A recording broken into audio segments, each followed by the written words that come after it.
Mind your internal dialogue. The key to unwavering optimism.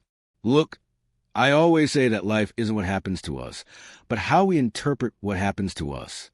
And that interpretation originates in a key place. Our minds. What we tell ourselves determines our attitude, our energy, and ultimately, our ability to face life with optimism. If we constantly tell ourselves that everything is going badly, that we're not good enough, or that the future is uncertain and frightening, how do you think we're going to feel? Badly, of course. If your head is full of negative thoughts, your emotions will be negative and your actions will follow suit. It's a vicious cycle. But here's the good news. Our internal dialogue can be trained. It's not magic. It's not something we're born with or not. It's something we can change with practice, intention, and commitment. The negative mind trap. Let's see, how many times have you caught yourself saying things like, I'm a disaster. I'm not going to be able to handle this. This always happens to me. I'm so unlucky. We've all fallen into this trap. But the problem isn't having negative thoughts from time to time, because that's normal. The problem is believing them and repeating them over and over again until they become our truth. And this isn't just theory. There are studies in psychology that show that our brains have a natural negative bias. That is, we're programmed to pay more attention to the bad than the good. It's a survival mechanism. In prehistoric times, remembering the negative helped us avoid danger. But today, that tendency works against us. How to change your self-talk and train your mind for optimism. Here's the important thing. It's not about deceiving ourselves or repeating meaningless pretty phrases. There's no point in standing in front of the mirror and saying, I'm amazing, if you don't believe it. It's about changing the way we talk to ourselves with respect, realism, and a more constructive perspective. Become aware of what you tell yourself. The first thing is to pay attention. Become aware of your thoughts. Every time you catch yourself saying something negative to yourself, stop it in its tracks. Imagine it's a friend of yours talking to you like that. Would you allow them to talk to you like that? No, right? Then don't allow it to yourself. Shift the focus from the negative to the constructive. It's not about denying reality, but about focusing on solutions. Instead of thinking, I'm a disaster, change it to, I'm learning and I can improve. Instead of, I never get right, say, I'm going to try it another way. Use words that push you, not words that drag you down. There's a huge difference between saying this is impossible and saying this is a challenge, but I'm going to try. The words we use matter because they create our reality. Surround yourself with positive messages. Do you know what happens if you consume negative news all day? Surround yourself with pessimistic people and repeat defeatist thoughts? Well, your mind becomes filled with emotional garbage. Look for content that motivates you, people who inspire you, and messages that help you see things from a different perspective. Talk to yourself as you would to someone you love. How would you talk to a good friend who's going through a bad time? Surely you wouldn't say, you're a failure, but rather something like, you have potential. This is just a bad time. Keep going. Speak to yourself with the same love and respect. The power to change the story we tell ourselves. I assure you, when you change your internal dialogue, your attitude changes. And when your attitude changes, your life changes. The key to optimism isn't to deny the bad, but to focus on the good, on what you can do, on what you can change. Because life isn't always easy, but the way we talk to ourselves can make it much more bearable and full of opportunities. And that, my friend, is a power that only you can train. Gratitude, the habit that transforms your mind and your life. If there's one thing that radically changes the way we see life, it's gratitude. Gratitude isn't just saying thank you when someone does us a favor. It's a way of thinking, an attitude toward life. It's training our minds to focus on what we have instead of what we lack, to value the good instead of complaining about the bad. We live in a society where everything pushes us to want more. More money, more success, more things, more recognition. And of course, it's not wrong to want to improve, but if we're always looking at what we don't have, we never enjoy what we do have. And so, we fall into a brutal trap. We live dissatisfied, stressed, and with a constant feeling that it's never enough. Gratitude is the antidote to this way of thinking. It's the key to feeling good about what we have, and at the same time, continuing to grow. And best of all, it's free and we can practice it every day. The problem with the dissatisfied mind: our minds, by nature, focus on the negative. If we have 100 good things and 2 bad things, guess what we're going to focus on? That's right, the bad things. It happens to all of us. It's like when someone gives you 10 compliments and 1 criticism. What do you remember most? The criticism. But gratitude breaks that negative pattern. It trains us to give more weight to the positive than the negative, to see what we have instead of what we lack. And when we shift that focus, it changes our attitude and therefore our happiness. How to train your mind for gratitude. Okay, the question is, how do we make gratitude a habit? Because this isn't just about saying thank you every now and then. It's about reprogramming our brains to see life differently. Start the day with gratitude. Before you check your phone or worry about what you have to do, think of 3 things you're grateful for. They can be big or small. Your health, your family, a hot cup of coffee, the morning sun. Starting the day with gratitude changes the energy with which you approach everything else. Keep a gratitude journal. Writing down 3 good things that happened to you during the day every night trains your brain to focus on the positive. It can be something simple: a nice conversation, a delicious meal, an unexpected smile. The important thing is to train your mind to look for the good. Express it more. Don't take the good for granted. Say thank you out loud. Tell people. Show appreciation. Not only will you feel better, but you'll make others feel good, and that creates a virtuous cycle. Turn problems into learning experiences. Gratitude doesn't mean ignoring problems, but rather changing your perspective. Instead of asking yourself, why is this happening to me? Ask yourself, what can I learn from this? Everything we experience, even the difficult ones, leaves us with something valuable. Surround yourself with grateful people. This attitude is contagious. If you surround yourself with people who only complain, you'll end up the same way. Look for people who value what they have, who see the bright side of things, who inspire you to be better. Change complaints into gratitude. Every time you find yourself complaining, think of something positive about that same situation. If you're stuck in traffic, instead of complaining, think, I have a car, I have music to listen to, I have time to think. Appreciate what you take for granted. Health, family, work, the comfort of home. Many things you have today you once dreamed of. Don't wait to lose them to appreciate them. Gratitude changes your life. I'm serious. The happiest people are not those who have the most, but those who most value what they have. And this isn't a philosophical issue. It's a scientific reality. Gratitude reduces stress, improves mood, and helps us view life with optimism. So make gratitude a daily habit. Because when you focus on the good multiplies. Reprogram your mind. The power of choosing what to focus on. Look, this is key. The quality of your life depends on what you choose to focus on. It's that simple. Your mood, your energy, and your attitude do not depend so much on what happens to you. It's about how you interpret what happens to you. And that interpretation comes directly from your focus. Imagine you're walking down the street, and suddenly it starts to rain. One person might think, what a disaster. My day was already bad, and now this, what bad luck. Another person in the same situation might think, well, it's a good thing I brought an umbrella. Besides, rain is necessary. Nature appreciates it.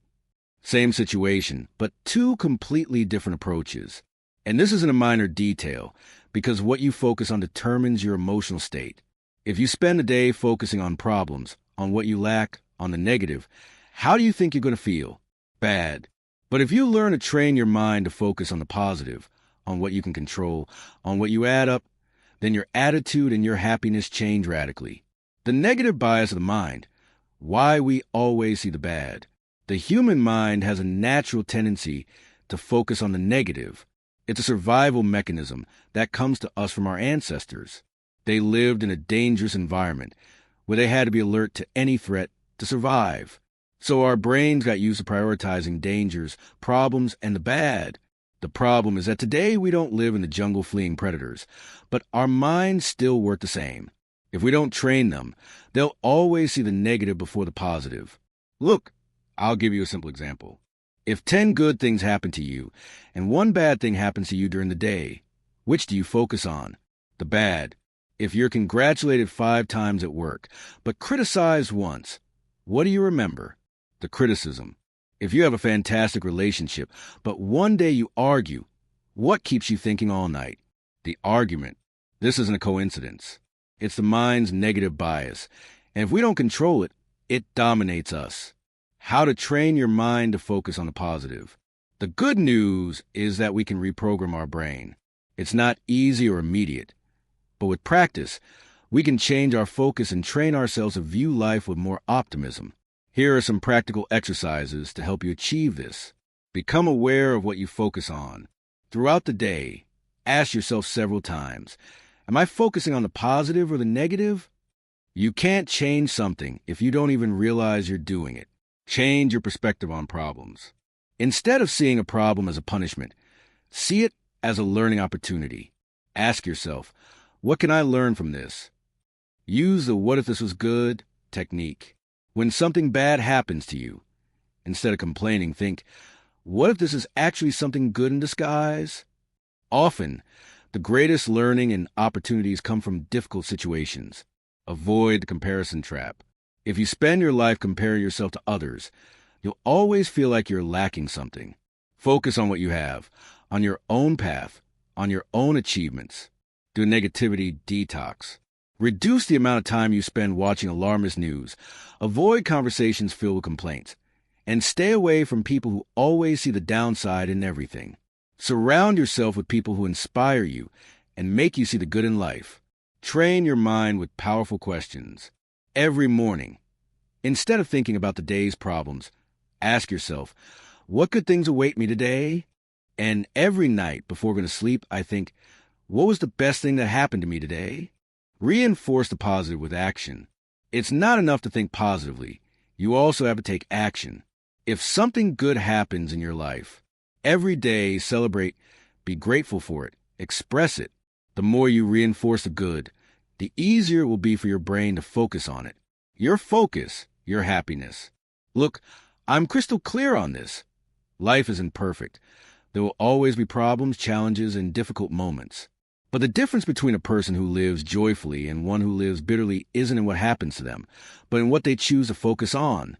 If you train your mind to see the good, to look for the positive, to focus on what you do have instead of what you lack, then you will live with more optimism, more energy, and much more happiness.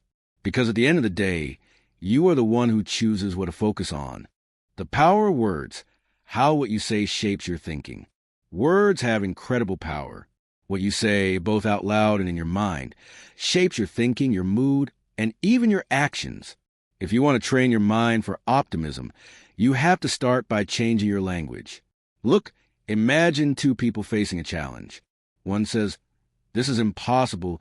There's no way I can do it.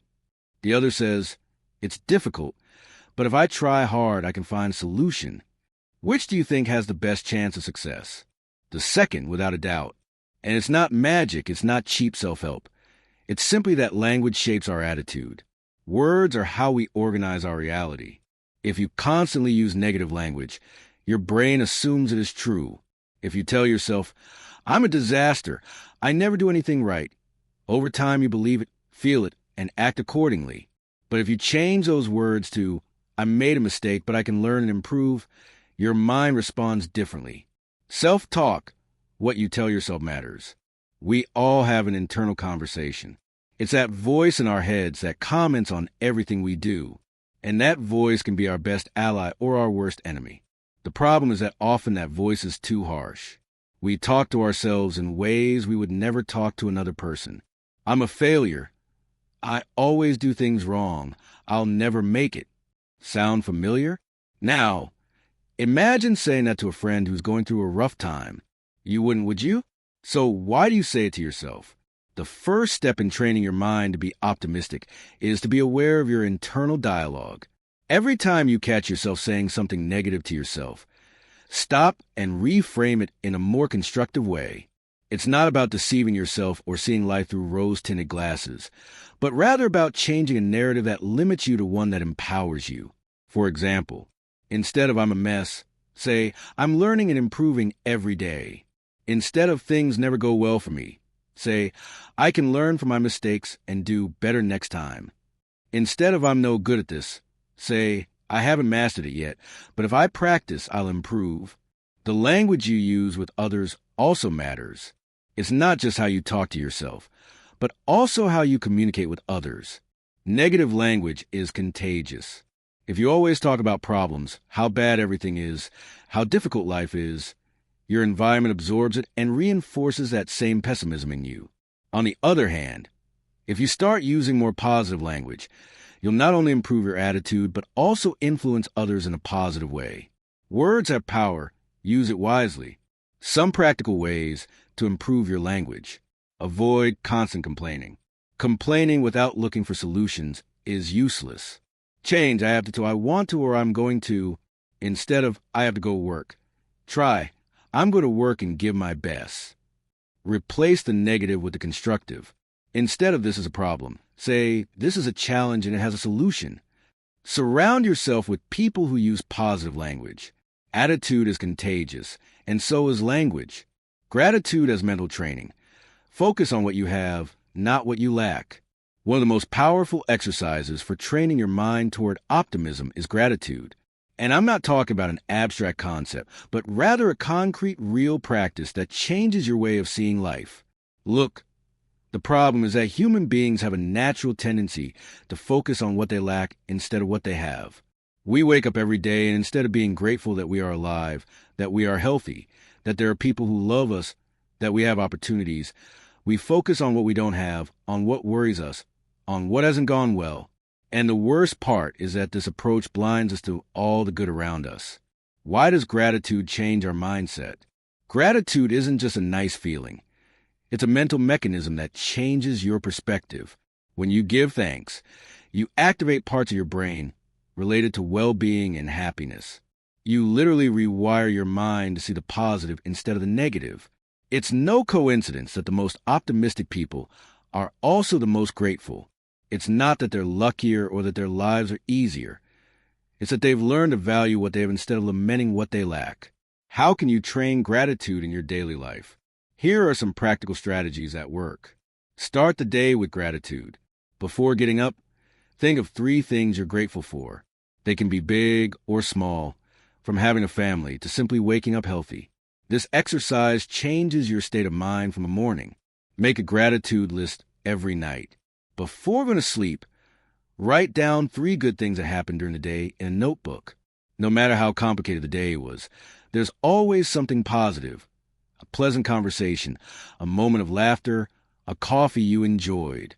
This exercise trains your mind to look for the positive even on difficult days. Express gratitude to others. Don't hold back your gratitude. Express it.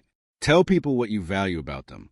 A text, a call, a simple thank you for what you do. Not only will you make the other person feel good, but you'll reinforce the habit of appreciating the good in others. Turn complaining into gratitude. Every time you find yourself complaining, stop and reframe your thought. Instead of, I hate having to work, say, I'm so lucky I have a job that allows me to make a living.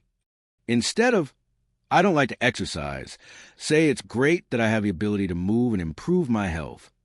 Instead of this day has been a disaster, think, today there were difficult things, but also good things. Surround yourself with grateful people. Attitude is contagious. If you surround yourself with people who always complain, you'll end up seeing life the same way. Look for people who value what they have, who see the positive, who are grateful instead of complaining. Focus on what you can control, the key to an optimistic mindset. One of the main causes of pessimism is trying to control the uncontrollable. We worry about things beyond our control. We suffer from situations we can't change. And in the end, we end up frustrated, anxious, and demotivated. But here's the key. When you focus on what you can control, you regain your power and your ability to act. The problem with wanting to control everything. We live in a world where there are many things beyond our control. You can't control how others act. You can't control the economy. You can't control people's opinions. You can't control the weather, traffic, the news. If your happiness depends on these things, you're putting yourself in a situation of constant vulnerability, because any external change can bring you down. But if instead you learn to focus only on what depends on you, everything changes. What can you control? This is where the difference between a pessimistic and an optimistic mindset lies. An optimistic person isn't someone who lives in a perfect world, but rather someone who learns to focus on what they can handle. What can you control? Your attitude. You can't control what happens, but you can control how you react. You can choose to view each problem as an obstacle or as an opportunity to learn. Your thoughts. You can't prevent negative thoughts from appearing, but you can choose not to feed them. You can observe them and replace them with more helpful and positive thoughts. Your actions. You can't control the outcome of everything you do, but you can give your best in every situation. You can strive, improve, and learn. How you spend your time and energy. Do you focus on complaining or looking for solutions? Do you spend hours on social media comparing yourself to others? Or do you invest that time in improving your life? Who you surround yourself with. You can't change people, but you can choose who you spend your time with. Surround yourself with people who inspire you, who motivate you, who help you grow. Practical exercise. The circle of control technique. A very useful exercise for training this mindset is to draw 2 circles on a piece of paper. In the outer circle, write down all the things you cannot control, the weather, the economy, the opinions of others. In the inner circle, write down the things that do depend on you, your attitude, your actions, how you react to problems. Whenever you feel frustrated or worried, ask yourself which circle you're focusing your energy on. If you are giving too much importance to what you cannot control, redirect your attention to the inner circle. The power of language. Speak like an optimistic person, and your mind will follow. If you want to train your mind to be optimistic, start by being mindful of the words you use every day, because what you say not only influences others, but also shapes your own way of thinking and feeling. Language is not only a reflection of our mindset, it also constructs it. If you speak negatively, you feel negative. If you speak optimistically, you train your brain to see things differently.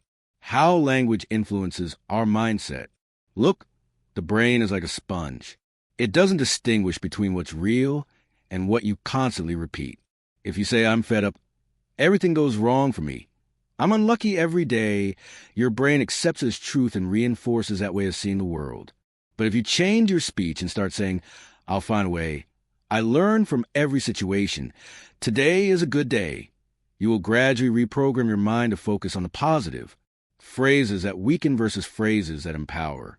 Here are some examples of how to change your language to train your mind toward optimism. I can't do this anymore.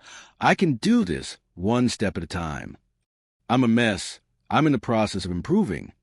Nothing ever goes right for me. I learn from every experience. I have bad luck. I create my own opportunities. It's always the same. Every day is a new opportunity. It's not about denying reality or deceiving ourselves with empty phrases. It's about choosing words that lift us up instead of dragging us down. The words and water experiment. Look, there's a very famous experiment by Dr. Masaru Emoto, a Japanese scientist who demonstrated how words affect the structure of water. He exposed water samples of positive words like love, happiness, thank you, and negative words like hate, fear, and illness. Then he froze them and analyzed the crystals that formed. The result? Positive words generated beautiful and harmonious crystals, while negative words created deformed and chaotic structures. Now, think about this. Our bodies are 70% water. If words can influence water, what do you think they do to us? Practical exercise. Speak with positive intention. Listen to how you speak. For one day, pay attention to the words you use. Do you complain a lot? Do you say negative things to yourself? How do you talk about yourself? Reframe the negative. Every time you say something negative, find a way to express it more constructively. For example, instead of saying I have a problem, say I have a challenge I can overcome. Use daily affirmations. Start your day with phrases that reinforce optimism, such as today I choose to see the good. I have the ability to learn and grow. Opportunities are there for me.